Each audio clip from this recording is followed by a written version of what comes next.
Folks, thanks again for joining us here on a Wednesday evening. We are here to talk about the prospective consolidation of reorganization of Sebastopol's fire department with the Gold Ridge Fire District. My name is Rob Karinke. I'm here on behalf of the city, and I'm joined by Shepley Schroff Carey with Gold Ridge.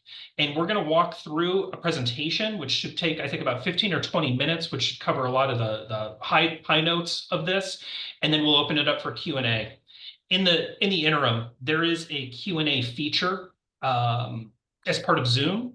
If you want to submit questions there, that might help us adjudicate the Q&A. But when we get through all of that and other questions that have come in the past weeks, we will open it up and you can use the raise hand feature of Zoom at the conclusion of our presentation, and we'll recognize you to ask your questions. So again, with that, and with no further ado, we are going to walk through our presentation. So a little bit of background on why we're here and what this process is about. Again, this is about fire services in the city of Sebastopol. And Sebastopol's current fire staffing model, the way in which fire services and emergency response is currently provisioned in the city, that is a primarily volunteer-driven effort. And the volunteer fire department in the city of Sebastopol is extremely highly regarded and has served the city very well over the last decades. But that model has been stretched in recent years by rising demands of the city, increasing calls for service, and others that we'll get to in a moment, as well as some fiscal constraints. And the consolidation of Sebastopol Fire with Gold Ridge will provide, in the view of the city and the multi-year process that got us here, a more efficient, sustainable, and cost-effective fire and 911 emergency medical response system in the city. About the city and its fire department. Sebastopol was incorporated in 1902 and today's home to about 8,000 residents, 7,700 residents. And the Sebastopol Fire Department, again, operates as a volunteer department within the city government. And once again, it's regarded as one of the best volunteer fire departments in Sonoma County. The city does have 2 full-time, 40-hour-a-week fire engineers and currently contracts for some shared services with Gold Ridge that Shep can talk about here in a moment, including the fire chief services.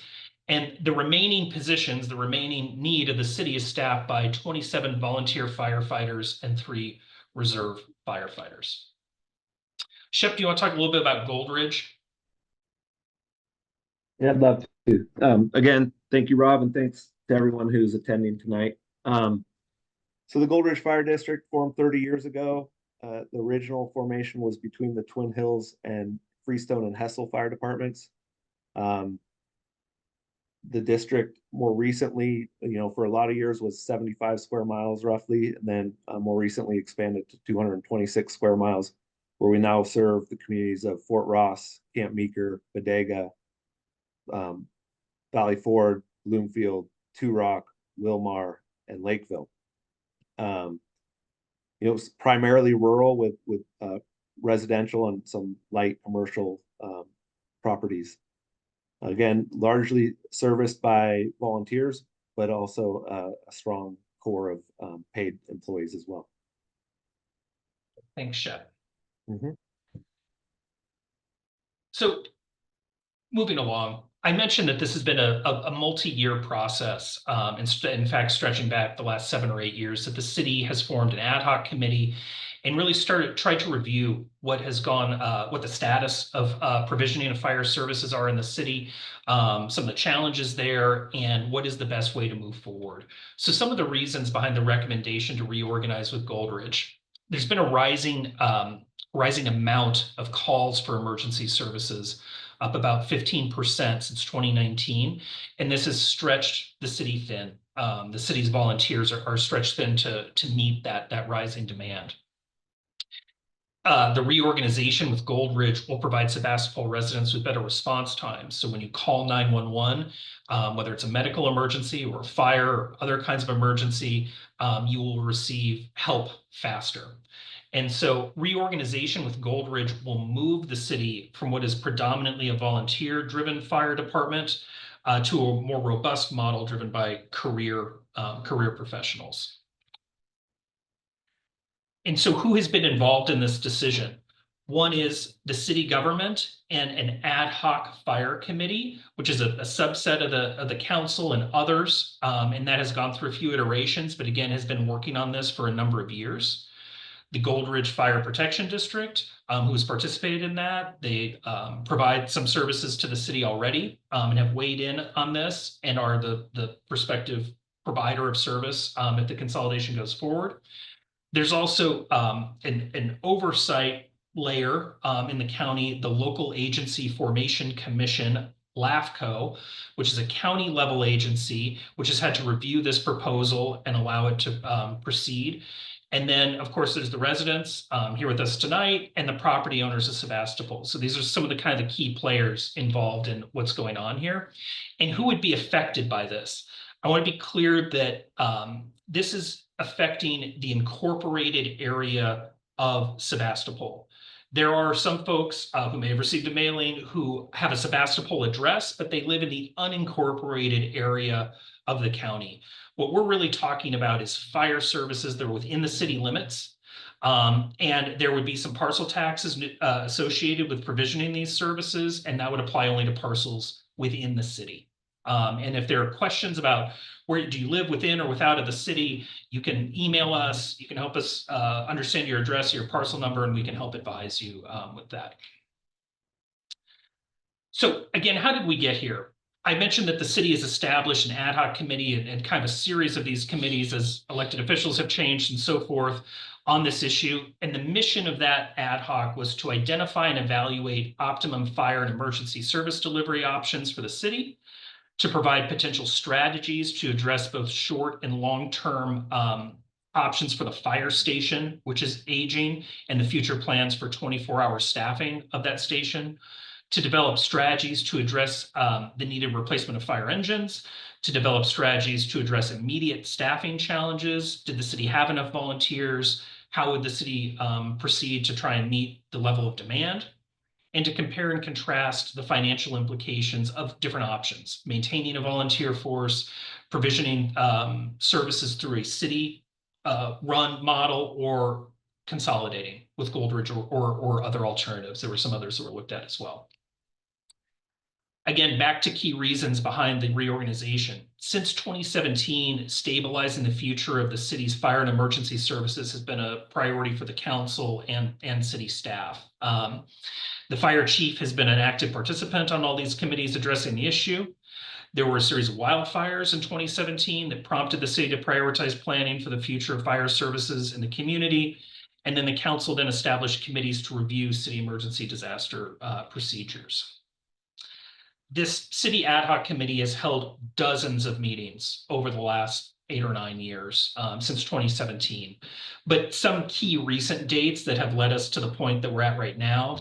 In 2022, the ad hoc submitted a report to the council presenting the results of its work and recommended that the city pursue consolidation.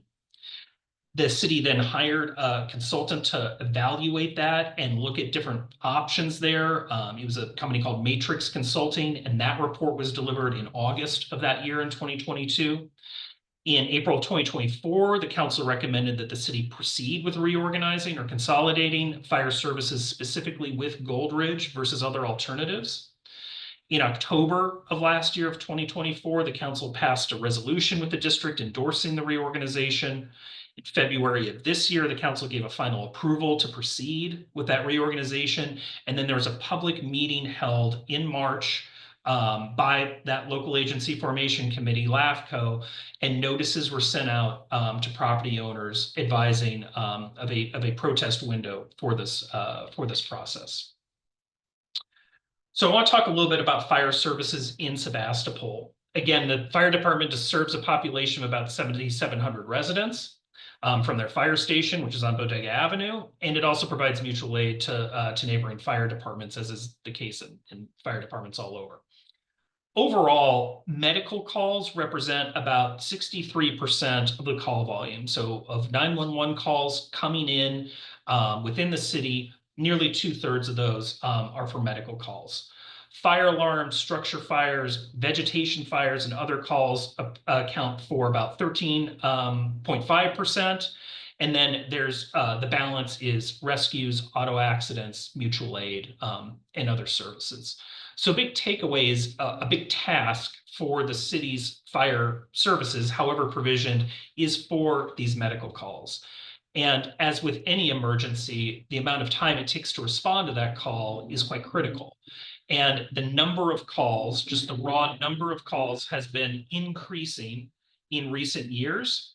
And the response time has also been increasing. And there's, numbers of factors that go into that. But the bottom line is that the response times have grown by about a minute, as has the increase in calls have gone up by about 15%. And so I want to hand it over to Shep to talk a little bit more about why response times are critical and why we advance that as kind of a key metric for consideration. Shep? Yeah, thanks. Response time, we actually had a fire today. Luckily, we were there in a matter of minutes.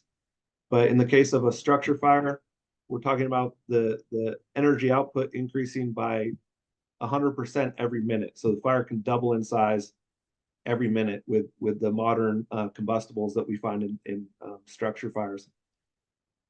This would be true of a vegetation fire as well, depending on the weather event. And so, the ability to keep a fire small and to the building of origin or to the backyard or to a field is very meaningful to the outcome, and sometimes in the case, life lost, and then certainly property salvation is significant when we arrive quickly. And this is also true of several medical emergencies, cardiac events, the likelihood of a positive outcome where CPR needs to be delivered. The key factor to survival is early defibrillation and good CPR. In an event where we are successful in resuscitating somebody, if it's done quickly, there's a higher probability that they'll have a meaningful life after that resuscitation if we arrive quickly. So those are the two more dramatic cases. But I think part of the story is also, the important part of the story is also the reliability and the consistency of the response. And while the response time doesn't tell the complete story is that on any given day, we have an inconsistent level of coverage in the city of Sebastopol currently. And what we're hoping to achieve is a more consistent, more reliable, and more sustainable fire service, so that you don't have those gaps in coverage that we might experience with the current model. And so the staffed engine company is very meaningful to those emergencies, and they're really your backstop as a citizen in the city of Sebastopol to catastrophic events. And we want to provide that service to improve the health and well-being of our community and our visitors. I think a good segue, Shep, to how emergency services would change with the reorganization. Yeah. So with that, the outcome of this reorganization will mean that we will have a staffed engine company 24/7 with 3 firefighters, captain, engineer, and a firefighter. And ideally, in many cases, to provide meaningful participation to volunteers, because they're a crucial part of our response model, there would also be a 4th body or an opportunity for a volunteer to work via stipend every day as well. So ideal scenarios, we will deliver a 4-person engine company 24/7, but at a minimum, a 3-person engine company every day, 24/7 in the city, out of that station on Bodega Avenue. And so, I mentioned how highly regarded our volunteer firefighters are and how appreciative the city is of their service. Shep, can you talk about what will happen to those volunteers if the reorganization does proceed? Yeah, as I just stated, the volunteer firefighter is a critical component to our response model. They're crucial throughout the department, throughout the district, to provide either that augmented staffing on a daily basis, or to respond in the water tender and provide support functions. They also provide a critical component to us in the sense that many of them become our employees. So we have this wonderful ability to train people and hopefully hire them if that's their desired path in life. So there's a number of ways that volunteers are utilized. And in the case of the Sebastopol volunteers, they're going to continue to serve their community the same way they have. If anything, it'll give them an opportunity to sometimes have a night off. So what will this cost? These are enhanced services to the city, again, driven by a desire to provide 24-hour professional response in the city, and it does come with a cost. So they would be funded by existing parcel taxes within Gold Ridge that would now be applied to property owners within Sebastopol, whether residential or commercial. And there's three kind of buckets involved here. One is those special taxes that I mentioned, and Sebastopol property owners will pay about $265 per year for a typical single-family home under the existing tax structure, and we'll break that down here on the next slide. Properties with ADUs pay another $100, and commercial properties are $300 plus a charge per square foot of 14 cents per square foot. So there are these special parcel taxes. There's then the recently enacted Measure H dollars that will go to support Gold Ridge. And then the city also must make a contribution of from its general fund of about $1.1 million annually. And we did have questions, Shep, now might be a good time to address that, that came in. Does the amount that a Sebastopol city resident would pay under this reorganization, does that differ from Gold Ridge customers that live in unincorporated area? Does this three kind of buckets, are those fairly similar? Could you address a little bit, are Sebastopol residents essentially getting the same deal as other Gold Ridge customers? Yeah, the answer is simply yes. It's the same. The special tax that we apply is the same special tax that your neighbors are paying in the current fire district. And then in the case of our newly acquired areas, there was a funding agreement provided by the county for us to annex those areas. And that is very similar to that general fund contribution that's being asked of the city.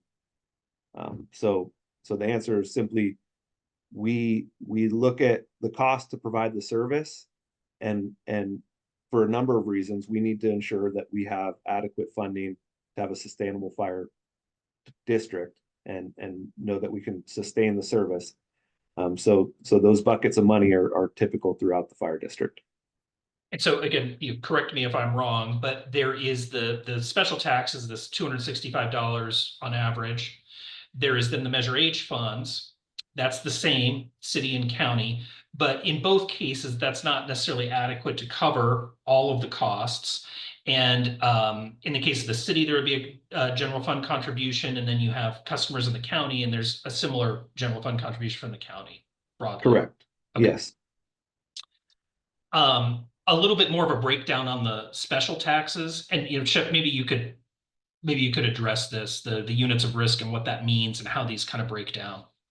Yeah, so when we speak about the tax, it's tough because we're generalizing. We're stating that the average home will pay $265 a year, and the way we arrive at that number is a combination of the three taxes that you see up there: the 1997 tax, Measure O, and then Measure E. 1997 tax was $5 per unit of risk. A home was 4 units of risk for a total of $20. The Measure O was passed, and that was $45 for improved parcels. So any parcel with an improvement paid $45. For a lot of years, $265, or excuse me, $65 was adequate.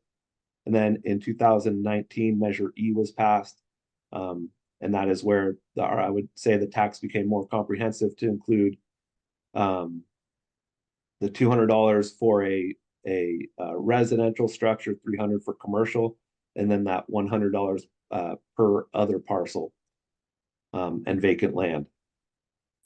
But ultimately, we arrive at $265 for the typical residential structure. Okay, thank you.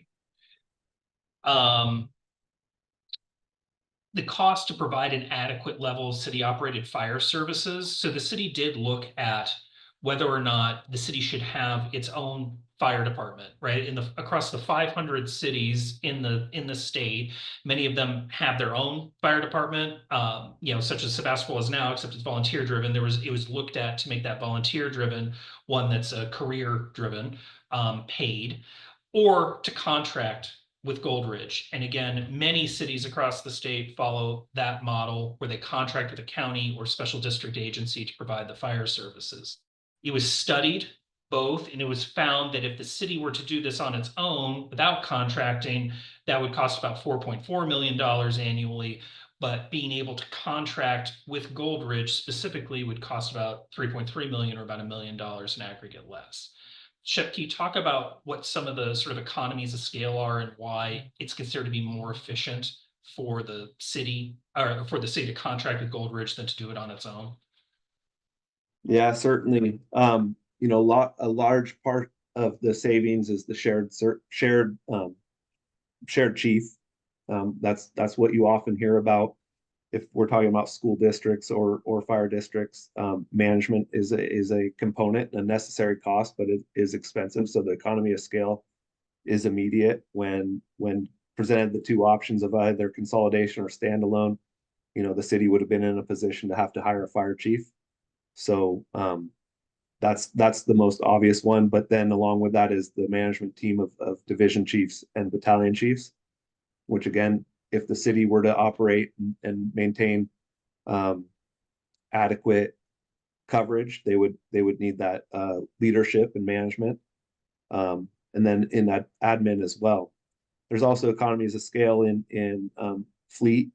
So we could survive with one reserve engine rather than everybody approaching how they manage their fire department in a silo. We now have efficiencies when we look at the situation in a more global manner. So those are the more obvious ones. And then the sustainability is another less obvious and less talked about issue, but the ability to recruit and retain members, and in particular retain them, becomes very difficult when you're a single agency, very little upward mobility and very little choice in work location. Ultimately, when you lose employees, that costs something. So those are the kind of the right off the top of my head, the obvious big savings and efficiencies. Thanks for that. And I've been asked to clarify, and I'll say that these parcel taxes, they don't have a sunset. They're designed to provide this funding in perpetuity as long as this agreement is in place.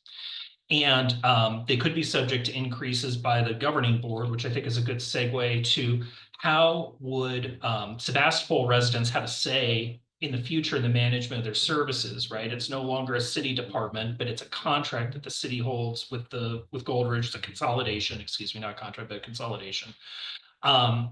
The fire services would then be overseen by the Goldridge Fire Protection District Board, which is an elected board. It has 7 directors that are elected in elections throughout the district of Goldridge to 4-year terms. And Sebastopol residents are eligible to vote in these elections and can run for these board positions with the next scheduled election, which would be November 2026. Those board meetings, just like the city council meetings, are public meetings. Goldridge board meets on the second Wednesday of each month at 4500 Hessel Road. And so residents can go to those meetings, participate in the meetings the same way they would another public meeting at the city or the county. And again, they can run for those offices and have representation. So what are the next steps? We are in right now, as of March, the Local Agency Formation Commission, LAFCO, approved this merger in March, and voters now have the opportunity to protest that merger with LAFCO prior to a protest hearing, which is set for May 7th, which is coming up here in just a couple of weeks. These protest ballots were mailed to property owners because it's a parcel tax, and if less than 25% of the voters or property owners file protests by that time, the reorganization is considered approved, and it will take effect by July 1 of this year, 2025. If more than 25% of the voters file a protest, then that will trigger a special election this November 2025 to determine the merger's fate up or down, and all voters within the city would have a vote in that. So that's the end of our canned presentation here. We'll move into Q&A now. I've got one or two that were submitted. Again, you can write your questions via the Q&A, and we'll take those first. I'll then open it up if anyone wants to use the Zoom feature to raise their hand, and I will recognize you. I will say, in an effort to be fair to all the participants who may have questions, we're going to ask you to keep your questions and comments to 2 minutes, and we'll try and get through everyone. So the first question that we have has to do with the perceived need for 24-hour staffing.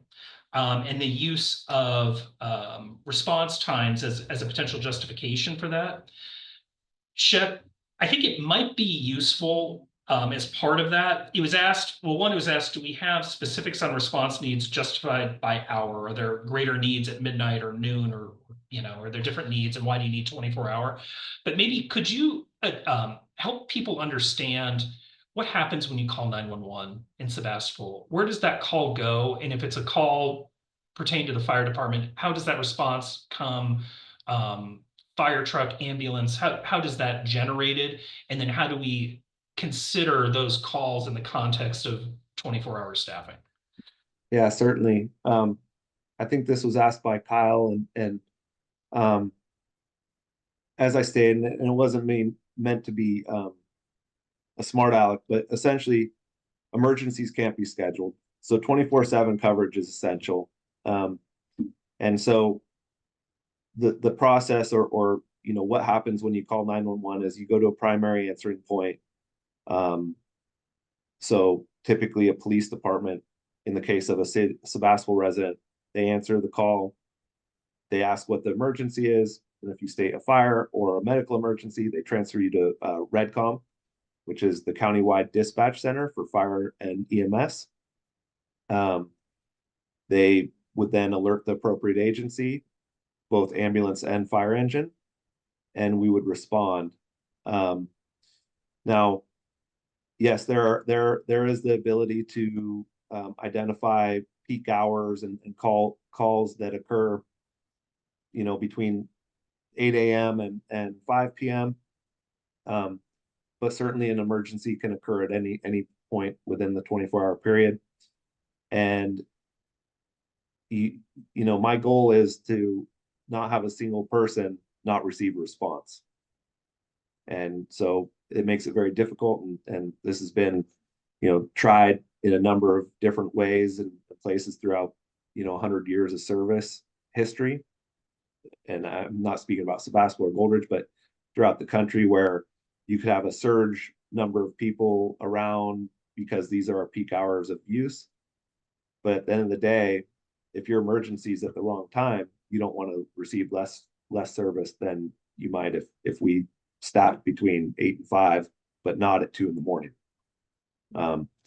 So the process is pretty streamlined and straightforward, but ultimately we need 24/7 coverage to ensure that somebody gets a response and an adequate response. So we don't have any other written questions. Again, there is a ability to, kind of down at the bottom by the in your Zoom controls, there should be a raise hand feature. I'll open it up if anyone cares to raise their hand and pose a question. And I'll give a ample window here for folks to figure out the technology component to that. We're also happy to accept more written questions. I will note that this webinar is being recorded and we'll post that. The city does have a web page that's very visible if you go to the homepage of the city, where there's more, this information, additional Q&As that, hopefully we covered everything tonight, but if not there's also an ability to email in questions as well. I'm going to say we are going once for additional questions. Oh, we got one. So this is Michael. I'm going to recognize you, and you'll have a maximum of 2 minutes, please. Hi, Michael. You'll have to unmute yourself, I think. Am I unmuted? Can you hear me? Yes, we can. Thank you. Okay, 2 minutes. Question. So I've formerly served on city council, 4-year sentence between 2016 and 2020. My question is regarding the board for the Gold Ridge Fire District. So I was under the impression that somebody from the city council would have a seat on that board, but that is not the case the way I understand it. And so what is the process? When is the next election that comes up? If you could explain a little bit about how we, as the public, would stay informed about such elections and what seats are available. That would be my question. So it is a 7-member board, and it's not districted. And Shep, stop me if I'm incorrect here, but it's not districted, it's at large, right? So, I mean, conceivably, 7 people from Sebastopol could run and possibly get, well, I guess there's probably 3 or 4 seats up in each one, but right, there's no kind of Sebastopol residents can run starting in November of 2026, right? That's the next regularly scheduled election. There will be several seats up, just the way there is on the city council. Certain board members will have their term up in 2026, and Sebastopol residents can run for those seats, and it can be voted on by Sebastopol residents as well as all the residents of Gold Ridge. I mentioned that the Gold Ridge board operates similarly to a city council or a county board. They have public meetings. They're once a month on the second Wednesday, and residents can attend those meetings. And similarly to the way you follow city council, you can sign up to get agendas and stay in tune with the coverage in that way. Shep, does that cover it? Yeah, you nailed it, Rob. And just the addition is this November 2026, there'll be 4 seats open. How many seats? 4. 4. 4 of the 7. Right. Most excellent. That answers my question. Thank you. Thank you, Michael. Any other questions? Well, we might have finished before the Warriors game starts. I really appreciate everybody taking the time tonight and Rob, I see one more. Oh, is there no one? Forgive me. Yeah. Charlotte. Similarly, Charlotte, you'll have to unmute yourself. Hi there. Thank you for doing this, and thank you for the valuable service you all do. Really appreciate it. Question I have is, it's not clear to me with property taxes that are already paid, does any of that go towards the fire services that we receive, or have we not been paying all along? So I think this gets into how the city is funded. Each city is funded a little bit differently. Sales tax is a very important revenue stream for municipalities. I don't have the number in front of me about like how much the city's general fund is property tax, but I believe it's a portion, right? And so the city has been provisioning these services out of its general fund, which is funded by multiple different revenue streams, right? And so now it would be a different system where the city would still would contribute out of its general fund, this 1.1 million, but there would be 2 new revenue streams that would support the fire service in addition to that general fund. Okay, good. So that does answer the question a bit. So those who are already in the Gold Ridge district, the fire district tax that they're paying, is that in addition to money that you get from property taxes? So I'm asking, are there 2 pools of money that help pay for the services? I think it's really 3, right? And Shep, again, please step in here, but there's the parcel tax that is paid, and that again is about $265 for a typical home. That's one bucket, right? Is those that Yes. It's the product of 3 different taxes, but that's one bucket, right? Is the parcel taxes. Yes. The county has Measure H funds, and those, the funds that are generated, as part of that go to support Gold Ridge. And so that's the second bucket. And then there's a third bucket that in the case of the city would come out of the general fund. And then in the case of folks in the county, that comes out of the county general fund. Shep, am I on the right track? Yeah, and then not to confuse the situation any further, I think, Charlotte, what you're asking is, yes, a portion of everybody's parcel tax outside of the city, not, excuse me, not parcel tax, but ad valorem or property tax also comes to the fire district. Yeah, okay. So, and I'm sure that's the case for, Sebastopol's been using it, but so, Yeah. okay. Thank you very much for answering that. Appreciate it. Yeah, hopefully that clarifies it. And it gets, it's not all that complex, but it does get confusing as far as where the dollars come from. And I call it the color of money conversation. Yeah, exactly. Thank you. Yeah. Okay, any other questions? Going once. Going twice. I'm seeing none. I will say once again, you can visit the city website and submit written questions via email that we will try and respond to. I'll reiterate my thanks to everyone for your time this evening and our willingness to continue to answer questions. That protest period is again going to end on May 7. So thanks again very much, everyone, and we'll bid you a good evening. Bye-bye.